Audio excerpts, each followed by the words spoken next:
नमस्कार साथियों, math competition class Amit sir की क्लास में आपका बहुत बहुत स्वागत है। साथियों, ये हमारी प्रतिशतता का पार्ट 2 है। आज हम क्वेश्चन नंबर 11 से स्टार्ट करेंगे।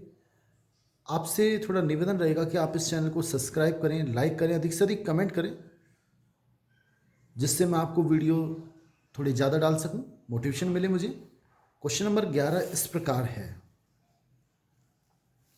इस क्वेश्चन को हम एक बहुत शानदार ट्रिक से करेंगे, आप ध्यान से देखें। एक विद्यार्थी ने एक संख्या को 2/3 से गुणा करने की बजाय 2/3 से विभाजित कर दिया। गणना में त्रुटि कितने % होगी? देखो, मैंने मान ली कि माना कोई संख्या x है। माना संख्या कितनी है? x। एक विद्यार्थी ने एक संख्या को, तो वो संख्या हमने x मान ली, 2/3 से गुणा करने की बजाय, यानी सही आंसर तो क्या था? कैसे गुणा करना था? 2/3 से गुणा करना था, तो सही उत्तर तो ये आता। सही उत्तर इसको 2/3 से गुणा करता तो 2/3 x आता। अब उसने क्या किया? इसको गुणा करने की बजाय 2/3 से विभाजित कर दिया। अब गलत उत्तर आया, और गलत उत्तर क्या आया वो भी देख लें कि x में भाग दे दिया। जो संख्या है उसमें 2/3 से गुणा करने की बजाय उसने भाग दे दिया। किसका? 2/3 का। तो 2/3, 3 कहाँ चला जाएगा? ऊपर। अब ये आ गया। फिर सुने, x में भाग दिया किसका?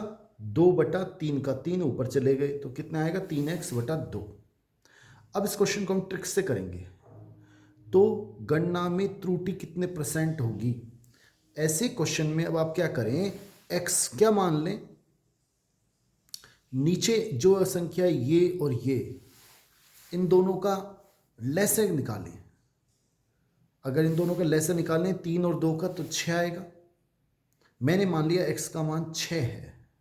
अगर x का मान 6 है, भाई 2 और 3 का लैसे निकाला 6, तो 2/3 × 6, मैंने x का मान 6 ले लिया। तो अब सही उत्तर कितना आएगा? 3 दूनी 6, यानी कि 4 सही उत्तर है। और इसमें देखें, 6 लें तो 2 तिया 6, 3 तिया 9, ये गलत उत्तर है। तो गणना में त्रुटि % कितनी हुई? पहले त्रुटि कितनी हुई? त्रुटि कितनी होगी? त्रुटि की बात करें तो 9-5 यानी 9-4, सॉरी 9-4 यानी 5 की त्रुटि हुई। तो त्रुटि प्रतिशत क्या होगा? त्रुटि प्रतिशत, त्रुटि हुई 5 की। सही उत्तर क्या है? आना चाहिए था 4 और इंटू 100, ये त्रुटि प्रतिशत हो गई। 4 को जब इसमें भाग देंगे, 4 दूनी 8 और 4 पंजे 20, 25 पंजा 125% त्रुटि प्रतिशत है, यानी कि ए ऑप्शन बिल्कुल सही है। तो ऐसे क्वेश्चनों में आप अगर x का मान थोड़ा सा रख के, तो क्वेश्चन थोड़ा आसान हो जाता है। रखना ऐसे है कि आप इसमें ऐसी संख्या रखें जो इससे भी कट जाए x का मान, 3 से भी और 2 से भी। आप 60 भी रख सकते थे, 6 रख लिया छोटा। नेक्स्ट क्वेश्चन देखें, अगला 12वां। साथियों, नेक्स्ट क्वेश्चन देखें बहुत ही शानदार तरीके से। एक परीक्षा में 40% विद्यार्थी गणित में फेल हुए, 30% अंग्रेजी में फेल हुए और 10% दोनों में फेल हुए। साथियों, ऐसे क्वेश्चन बहुत होते हैं। आपको इनको कैसे करना है? एक वेन आर एक विधि से करेंगे। एक बॉक्स बनाना है,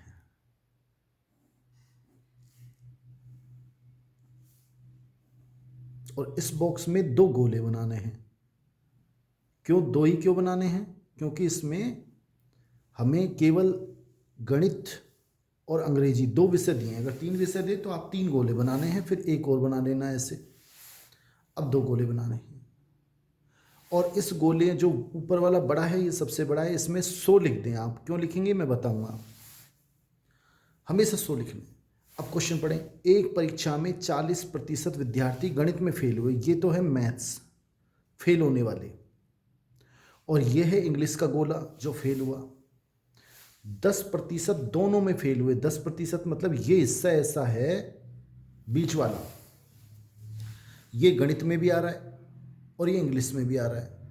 ये बीच का हिस्सा आप ध्यान दें, ये गणित, ये वो हिस्सा होता है जो दोनों में का है, गणित का भी है और इंग्लिश का भी है। तो दोनों में फेल हुए वो तो कितने हैं, 10% यानी 10। अब गणित में कितने फेल होते हैं, 40। तो गणित की गोले में 40 आने चाहिए, 10 तो आ चुके, यहाँ लिखोगे आप 30। अब हो गए गणित में 40 फेल।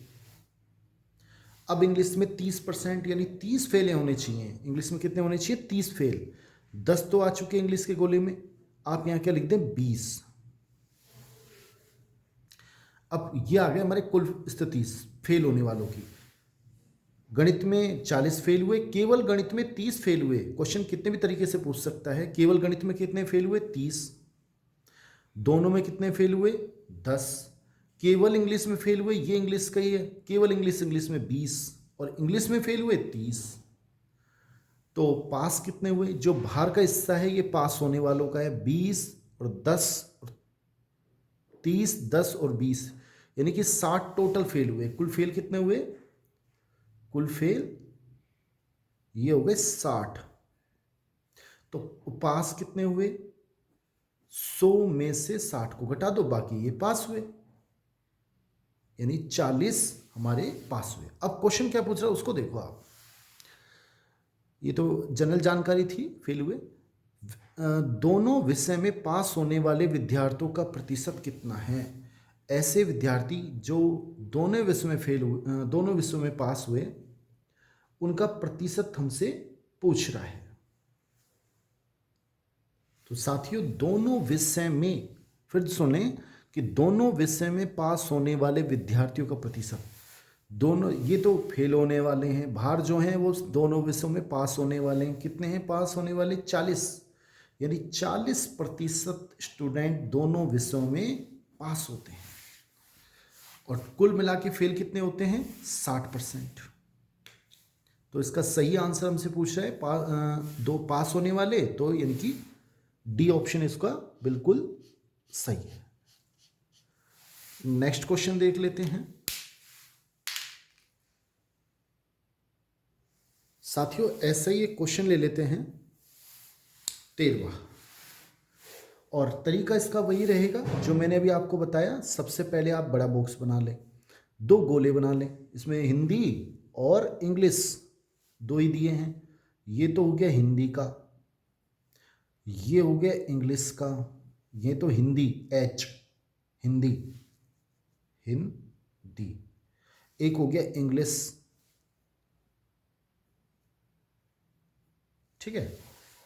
किसी परीक्षा में 40% विद्यार्थी, सबसे पहले आप बीच का लिखें, दोनों का, कोई भी क्वेश्चन में 13% दोनों विषय में फेल हुए, तो ये हुए फेल, ये जितने भी हैं फेल के हैं। और जो टोटल है, ये टोटल स्टूडेंट कितने हैं, 100,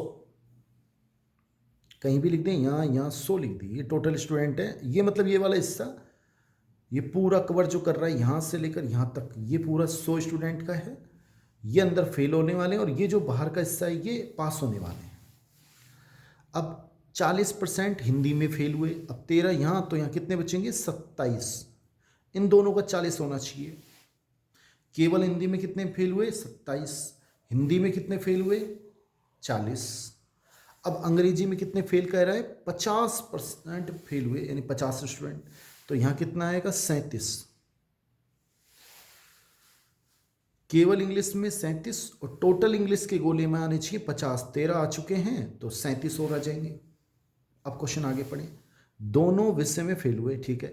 यदि 69 विद्यार्थी दोनों विषय में पास हुए, अब दोनों में फेल कितने हुए, ये तो ये रहे, दोनों में फेल, दोनों या फिर ये सब फेल हुए, फेल छात्र दोनों विषयों में, यानी कि 27 हिंदी में प्लस 13 प्लस ये तो है फेल स्टूडेंट,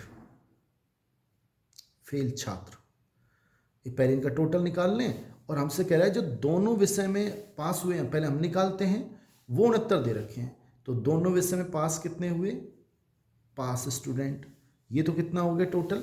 अगर इनका आप टोटल करोगे तो ये टोटल आएगा 7 और 3 10 और 7 17, हासिल पाई 1 4 5 6 7 77। अगर इनको सबको जोड़ेंगे तो 77 आएगा। तो 100 माइनस 77 यानी कि कितने बचेंगे? 23। 23 स्टूडेंट दोनों में पास हुए। ठीक है, तो 23 स्टूडेंट दोनों में पास हुए। जब दोनों में पास 23 हुए, दोनों में पास कितने? 23 स्टूडेंट। तो टोटल कितने हैं तब? दोनों में पास 23, तो कुल 100। हमसे पूछ रहा है कुल विद्यार्थी, और अगर कह रहा है इसमें 69 विद्यार्थी दोनों में पास हुए, दोनों में पास 23 हुए तो कुल 100, और 69 हुए तो कुल 100 बटा 23 इंटू 69। 23 तिया 69 यानी 300। ये 300 हमारा आंसर है। मेरे ख्याल से आपको समझ में आ गया होगा। या आप ऐसे भी कर सकते थे, अगर इससे परेशान ना हो। ये 23% पास हुए, तो आप ऐसे भी कर सकते थे 23% किसके बराबर है? 69 के।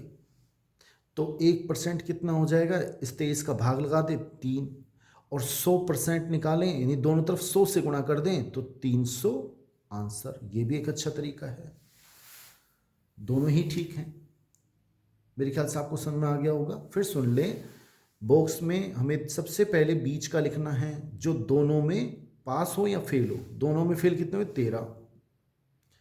केवल हिंदी में 40, तो ये हो जाएंगे 27, ये हो जाएंगे 37।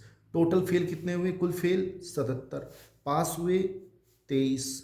ये 23% है, क्योंकि 100 लिया है हमने टोटल। तो 23% किसके बराबर है? 69 के। 1% 23 का भाग लगा दिया, 23 दिया 69, और 100 से दोनों और गुणा करेंगे तो 300 टोटल छात्र हैं। ये हमारा आंसर है, यानी सी बिल्कुल ऑप्शन ठीक है। नेक्स्ट क्वेश्चन देख लेते हैं साथियों। नेक्स्ट क्वेश्चन है 14वां। ये पटवार एग्जाम 2016 में आ भी चुका है। एक भिन्न अंश में एक भिन्न है, मैंने मान ली भिन्न क्या है? माना भिन्न x अपॉन वाई है। भिन्न में 200% एक भिन्न के अंश में, जो अंश है उसमें 200% की वृद्धि कर दी, तो x का 200% क्या होगा? यानी कि 200% बढ़ा दिया, तो x में x का 200%,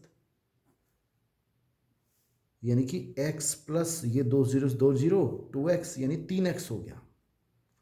ऊपर तो हो गया 3x, और हर में 400% की वृद्धि की जाती है। जो हर y है नीचे, उसमें भी वृद्धि कर दी, उसमें जोड़ दिया। कितना जोड़ दिया? हर का 400%, यानी 400 बटा 100। 2 जीरो कट गया, ये आ गया y प्लस 4y, ये हो गए 5y। अब हर हो गया 5y।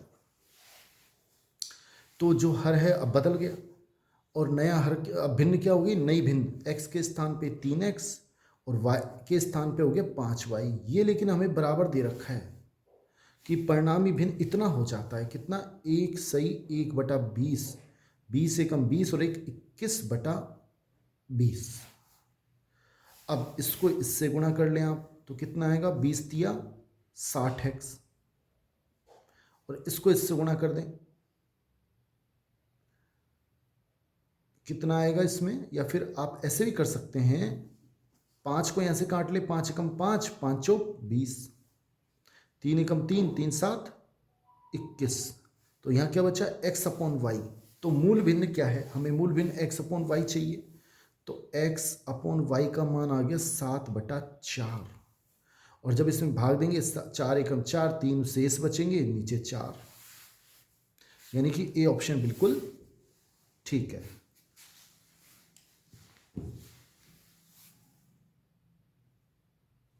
तो ए ऑप्शन पे हम टिक लगा देते हैं। मेरे ख्याल से आपको समझ में आ गया होगा। नेक्स्ट क्वेश्चन देख लेते हैं साथियों। नेक्स्ट क्वेश्चन है, 2 उम्मीदवारों ने एक चुनाव लड़ा उनमें से एक ने कुल डाले गए मतों के 65% मत प्राप्त किए और 420 वोट से जीता।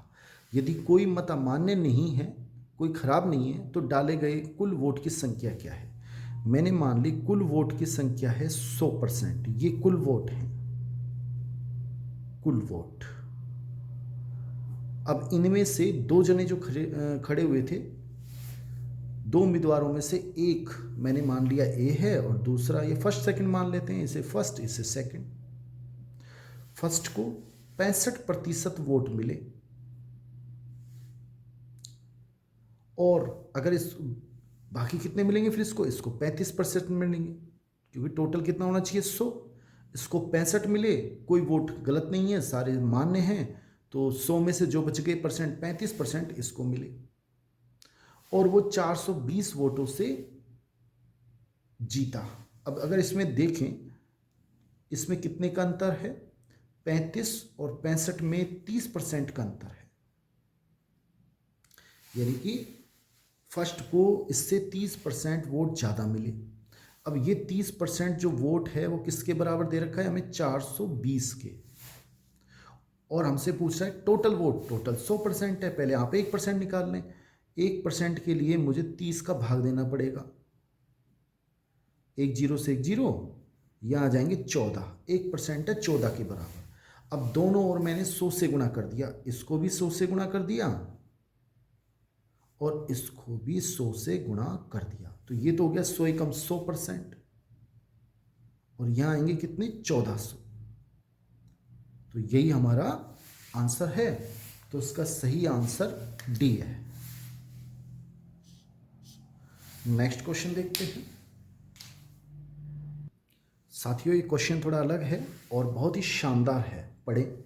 मनोज को परीक्षा में उत्तीर्ण होने के लिए 36% अंक प्राप्त करने थे।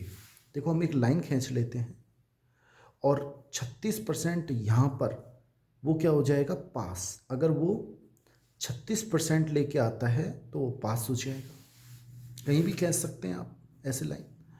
मनोज को परीक्षा में उत्तीर्ण के लिए, ऐसे क्वेश्चन को आप इस तरह से कर लें, 36% अंक प्राप्त करने थे, उसने 24% अंक प्राप्त किए। ये उसने प्राप्त कितने किए? ये तो पास के लिए चाहिए, और प्राप्त किए उसने 24%। पास होने के लिए चाहिए थे 36%, प्राप्त किए उसने 24%, और वो 9 अंकों से फेल हो गया, यानी कि वो 9 अंक और लिया था। इनका डिफरेंस कितना है? 9 अंक का। अगर उसने प्राप्त किए इतने और 9 अंक लिया था तो वो 36% पे पहुंच जाता और पास हो जाता। पेपर का पूर्णांक कितना है? कैसे करेंगे आप इन क्वेश्चन को? आप ध्यान से समझ ले। देखो, पहले तो ये देखें कि 36%, 24% उसने प्राप्त किए। प्राप्त कितने करने? 36%। डिफरेंस कितने का है? 36% में से 24% घटा लें तो वो 9 अंक का डिफरेंस है, यानी 12% 9 अंक के बराबर है। 1% कितना हो जाएगा? 9 में भाग देना पड़ेगा 12 का, काट लें, 3 तिया 9, 3 चौक 12। और 100% हमें निकालना है पेपर का पूर्णांक, वो होता है पूरा 100%, यानी 100 से गुणा इधर भी कर दिया और 3/4 को भी 100 से गुणा कर दिया, तो यह आ जाएगा 100%। जो पेपर का पूर्णांक है, इसको काटेंगे तो 4, इसमें 25 बार कटेगा, 25 तिया 75, यानी कि पेपर का पूर्णांक कितना है? 75। सही आंसर बी है। नेक्स्ट क्वेश्चन देखते हैं।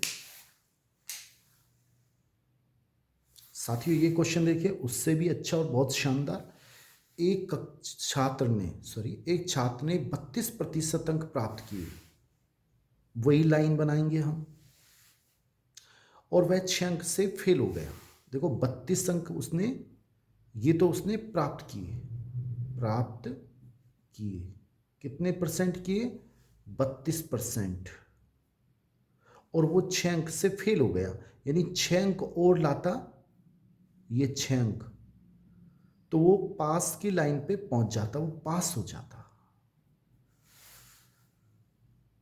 यदि उसने 36% अंक प्राप्त किए, अब उसने कितने प्राप्त किए? 36%, और वो 2 अंक से उत्तीर्ण हो जाता है। उसने 36 अंक, ये तो पास होने के लिए चाहिए थे, यहाँ पर तो केवल वो पास होता, लेकिन उसने पास होने से भी ज़्यादा 2 अंक और से उत्तीर्ण हुआ है, यानी कि यहाँ ये डिफरेंस हो गया 2 अंक का, और वो पहुंच गया 36% पर। इतने पे वो प्राप्त किए उसने। आप एक बार क्वेश्चन को फिर समझ लें, समझ में आ जाएगा। एक छात्र ने 32% अंक प्राप्त किए, ये छात्र ने खुद ने 32% लेके आया, और वो 6 अंक से फेल हो गया। अगर वो 6 अंक इस बॉर्डर से 6 अंक और लेके आएगा तो वो पास हो जाएगा।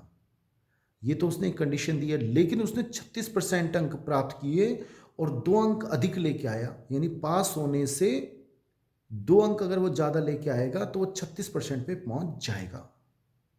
अब आप देखें, इन दोनों का डिफरेंस निकालें। 36% माइनस 32%, इन दोनों के बीच में कितने अंक आ गए? 6 + 2 8 नंबर, यानी कि 4% हो गया 8 के। 1% कितना हो गया? 8/4 के, 4 का भाग लगा दिया, यानी 1% हो गया 2 अंक के बराबर। अब पूछ क्या रहा है? तब उत्तीर्ण अंक, एक तो उत्तीर्ण अंक और पेपर का पूर्णांक। पेपर का पूर्णांक तो कितना हो जाएगा? 100%, यानी 100 से गुणा कर दे इसको, तो 100%, 100 से इधर करेंगे तो 100%, इधर से करेंगे तो 200 अंक। ये तो आ गया इसका पेपर का पूर्णांक। एक आंसर। हमसे पूछ रहा है कि वह तब उत्तीर्ण अंक और बताइए। उत्तीर्ण अंक कितने हो जाएंगे? 32%, और उसमें 6 अंक जोड़ दें। देखो 1% किसके बराबर है? 2 के। 32 से गुणा कर दें तो इधर तो हो जाएगा 32 से कम 32%, और इधर 32 से गुणा करेंगे तो 64। इधर कितने हो जाएंगे? 32 दूना 64। मेरे ख्याल से आपको समझ में आ गया होगा। अब इसमें क्या कर रहा है? पासिंग मार्क्स, उत्तीर्ण अंक, ये तो यहां पर आ गए 32% में 62 अंक। अब पास होने के लिए वो 6 अंक से फेल हुआ था, पास होने के लिए 6 और जोड़ दो तो पास हो जाएगा। तो उत्तीर्ण अंक क्या है? उत्तीर्ण अंक वो हो जाएंगे 64 में 6 जोड़ दें, यानी कि 70 अंक पासिंग मार्क्स है। तो 70,200 हमारा सही आंसर है। एक बार इसको आप दोबारा समझिए, फिर समझ लें इस चीज को कि उसको उत्तीर्ण अंक कितने चाहिए? 32% प्लस 6 अंक। अब 32% कितना हो जाएगा? 1%, 2 अंक, दोनों और 32 से गुणा किया, 32%, 32 दूना 64, उसमें 6 अंक और जोड़ने पड़ेंगे तो वो फिर पास हो जाएगा, यानी कि 70 अंक चाहिए। नेक्स्ट क्वेश्चन देख लें। साथियों क्वेश्चन देखिए, RS 2016, बहुत ही शानदार 18वां क्वेश्चन। दो विद्यार्थी X और Y ने एक परीक्षा में, दो विद्यार्थी एक परीक्षा दी, एक X और एक Y के विद्यार्थी स्टूडेंट है। अब इन्होंने एक परीक्षा दी और X ने Y के अंकों से जिससे तुलना की जाती है उसको पहले अंक मानने पड़ते हैं। Y के अंकों से, यानी इससे, तो इसको पहले मानना पड़ेगा। इससे 9 अंक अधिक प्राप्त किए। मैंने मान लिया कि इसने X अंक प्राप्त किए, आप कुछ भी मान सकते हैं। तो Y ने, जो X है, उसने Y के जो अंक है उससे 9 अधिक प्राप्त किए, तो ये इसने कितने प्राप्त किए? X + 9 अंक। एक बार फिर सुनिए, दो विद्यार्थी X और Y ने एक परीक्षा दी। X ने Y के अंकों से 9 अंक अधिक प्राप्त किए। इसके जो भी आप माने, मैंने X मान लिया तो ये हो जाएंगे X + 9, स्मॉल a मानेंगे तो स्मॉल a + 9, ठीक है, प्राप्त किए। तो अंकों से 9 अंक ज़्यादा प्राप्त किए, तथा X के अंक दोनों विद्यार्थियों के अंकों के जोड़ का, जो X के अंक हैं यानी X + 9, दोनों X के अंक दोनों विद्यार्थियों के अंक का जोड़, इनका जोड़ करें, X + 9 और +X का, इन दोनों जो जोड़ करने के इनका 56% है। तो X और Y के अंक कितने हैं? फिर सुने, x के जो अंक हैं वो इन दोनों के अंकों का 56% है। तो 56% निकाल लिया, तो ये हमें दे रखा है। तो x प्लस 9 बराबर ये हो जाएंगे x और x 10x प्लस 9 इंटू 56/100। अब इसको हम हल कर लेते हैं। देखो, हल करने के लिए सबसे पहले तो मैंने इसको 4 से काट लिया। ये 4 से काटेंगे तो यहाँ आएंगे कितने, 14, और इधर आ जाएंगे 25। और अब हम 25 को इधर से गुणा कर देते हैं, इसके नीचे कुछ नहीं है, तो ये आ जाएंगे 25। एक को पहले इससे गुणा कर लेते हैं और 14 को इसको गुणा भी कर लेते हैं अंदर, तो ये आ जाएंगे 14 को 10 से करेंगे तो 140x प्लस, और 14 नम्मा 126 बराबर। अब 25 को इससे करेंगे तो 25x आएंगे, और 25 नम्मा 225। 25x को जब इधर लेके आएंगे तो माइनस के हो जाएंगे, और कितने बचेंगे साथियों, थोड़ा गलती हो गई, क्षमा चाहूँगा कि x प्लस एक्स 10x लिख दिए, ये 10x नहीं 2x हैं, सॉरी ये 2x हैं। तो फिर कितना आएगा, 25 से गुणा करे तो वो तो ठीक है, पहले इसको इससे गुणा कर लेते हो, ये कितने आएंगे 14 दूना 28x प्लस 14 को 9 से करेंगे तो 14 नम्मा 126 बराबर। 25 को इससे करेंगे तो 25x प्लस 25 नम्मा 225। इसको आप ठीक कर लें, x plus x 2x plus 9। अब 25x को जब इधर लेके आएंगे माइनस के हो जाएंगे, और 28x में से 25x घटेंगे तो 3x बचेंगे, और 126 जब इधर जाएंगे तो घट जाएंगे और हमारे पास बचेंगे 99। 225 में से ये जब प्लस के हैं इधर जाएंगे माइनस के 126 बचेंगे, ये 15 में से 6 गए तो 9, ये एक बचा, एक हाथ से लोड ले ली इसने, 11 हो गए, 11 में से 2 गए तो 9। इस तरह से हमारे पास 99 बच जाएंगे। x का मान कितना आ जाएगा, 3 का इसमें जब भाग लगेंगे तो 33, ये हमारा x का मान आ गया।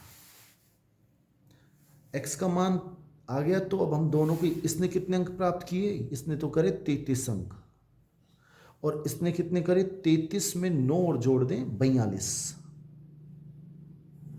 तो x के अंक कितने हैं 42 और y के अंक कितने हैं 33, यानी कि सही आंसर C है, 42 और 33।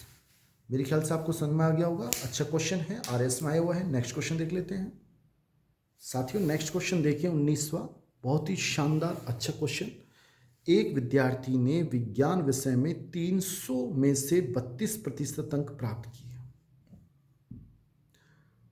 साहित्य में 200 अंक में से उसने कितने प्रतिशत अंक प्राप्त करने होंगे ताकि उसे 50% अंक मिले। एक बार क्वेश्चन आप फिर समझ लें।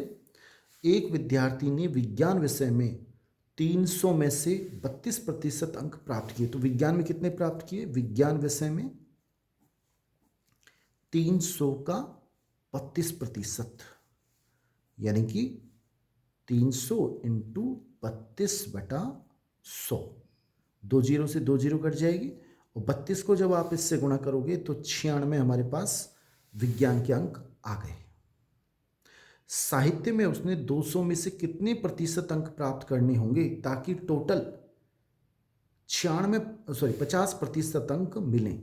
देखो कुल अंक कितने हैं, कुल अंक विज्ञान के कितने हैं 300, साहित्य के कितने हैं 200, यानी कुल टोटल अंक हो गए 500।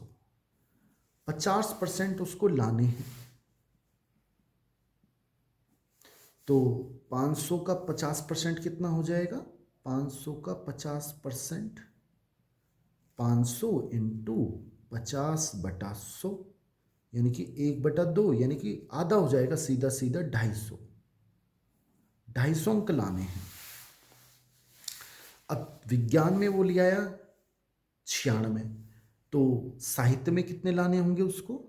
साहित्य में लाने होंगे 250 लाने हैं, 96 उसके आ चुके, तो 154 नंबर साहित्य में लाने होंगे। हमसे नंबर नहीं पूछ रहा, कितने परसेंट लाने होंगे, तो 154 कितने में से लाने होंगे? 200 में से।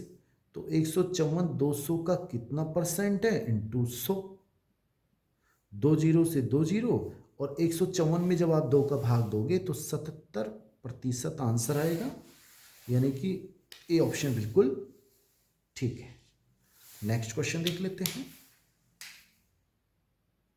साथियों। नेक्स्ट और अंतिम क्वेश्चन, आपसे निवेदन जरूर रहेगा कि आप इस चैनल को सब्सक्राइब करें, लाइक करें। लाइक करने से आपको ही फायदा मिलेगा, मुझे थोड़ा सा हिम्मत मिलती है, मोटिवेशन मिलता है, तो मैं वीडियो थोड़ा जल्दी डालूंगा। निश्चित सीधे रूप से फायदा आपको ही मिलने वाला है। एक मोटरसाइकिल का मूल्य 50% बढ़ गया तो उसकी बिक्री 50% गिर गई। अगर कभी भी ऐसे क्वेश्चन हो, हम बार बार कर चुके हैं, पिछली वीडियो में किया है कि एक दो वस्तु बेचे, एक में 50% की वृद्धि और एक में X% का लाभ हो, एक में X% का हानि हो, या एक में X% की वृद्धि X% की गिरावट हो, तो हमेशा इसमें हानि ही होती है, कमी होती है। और कमी कितनी होती है? हमेशा x²/100%। अब इसमें कमी होगी और x का मान कितना है? 15²/100%। तो 225, 15² 225 होता है, आपको याद रखना है, बटा 100%। 2 जीरो मतलब 2 संख्या से पहले दशमलव, यानी 2.25% इसमें कमी होगी, घटेगा। तो सही ऑप्शन अपना कौन सा है? बी ऑप्शन बिल्कुल सही है। 2.25% की घटेगी या हानि होगी, कभी ऐसा क्वेश्चन हो। नेक्स्ट वीडियो में तीसरा पार्ट लेके आएंगे। धन्यवाद, थैंक्स।